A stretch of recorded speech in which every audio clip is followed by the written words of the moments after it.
Hey, boys and girls. No, kidding. Okay, this is my first off the top of my head, so you actually won't watch me like looking down or somewhere else. And today, for Winter's Wonderland, you saw what we're doing a review of, so let's get into the book.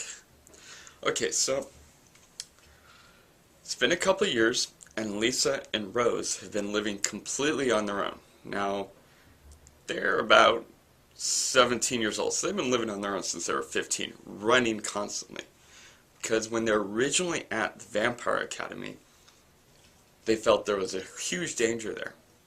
Now, Lisa, or Vasilia, is what they called a Mora, which is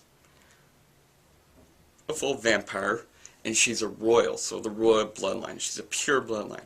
While Rosa is a Dhampir, which are ones who come from, have a little bit of vampire blood in them, but also have a strong amount of human blood. So at some point, there was a crossing of the lines, so they're not pure. Now, Dhampir's jobs often end up to guard Moras from the Strigoi.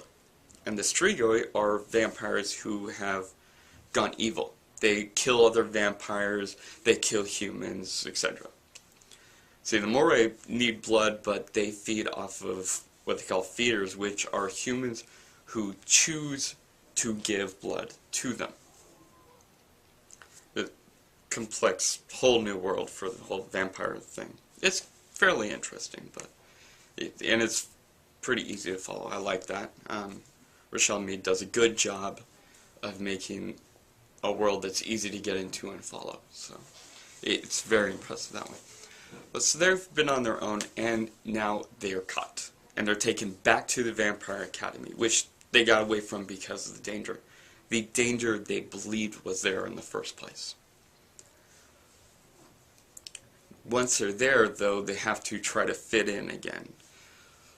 Lisa has a choice. Does she go back into fitting in with all the royal bloodlines and their snobby, snooty world? And does Rosa go back to being the flirtatious, irresponsible party girl that she was? Or has this changed her? Because Lisa and Rosa have a special bond that no other two, Twin and Guardian and Amora, have. Rosa senses Lisa's feelings all the time. When she's upset, she knows it. When she's over happy, she knows it. If she really likes someone, Rosa knows that Lisa does. And this connection, they've tried to hide, they try to hide all the time, but it shows itself. Not only that, but there are other connections, other things that Lisa can do that they try to hide. Like Lisa can heal, which no other Moray has been able to do. And what are the implications in being able to? What difference does this make in the world? Once they're back at the academy, odd things start happening to Lisa. She finds dead animals in her room. She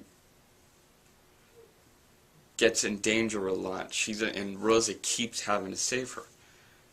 And Rosa tries to learn the balancing between being a guardian, someone who has to guard someone all the time, and trying to still have fun. And Lisa has to navigate all the politics of being popular. Now there are people who hate her, people are jealous of her, what does she do, how does she handle it? Add on to all this the fact that Rosa develops a huge crush on her instructor, wonderful hunky Dimitri, and add in the mystical, odd, dark, brooding Christian to the picture for who has feelings for Lisa. And you have a really fairly good non-Twilight, thank goodness, book. Richelle Mead, who is a fairly successful writer in her own sense. She has two other series that are adult series, is an excellent writer, unlike some others that we won't mention. And the first book in the Vampire Academy series is a good introduction to the world, how the hierarchy works in it, gives you an introduction to the general population of the bad guys and the population of the good guys, but also how the society that Lisa is coming up in, how there's a need for change in it, and the possibilities of what could happen and what she could become. And she's developed it enough to give it a sense of history, which is good. A lot of the series now, there's no history, there's no background like that you'd find in books like Tolkien's Lord of the Rings, where you get a sense of their history and who their heroes were, who their main people were in the past. Mead provides this for us and gives us explanation and gives us some hints in it to what could happen. A lot of foreshadowing used throughout the book. The Shadow Kiss mentioning and Saint Vladimir and stuff. And it's really, really, really a deeper level to the book than your normal teenage vampire book. And her writing really only suffers in the areas when she has to do kind of her love scenes. And that's when she becomes over cliched in her writing, I want to say.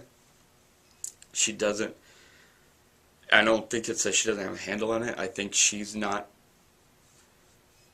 seemingly comfortable with the characters in love scenes, because I've read some other stuff where she does.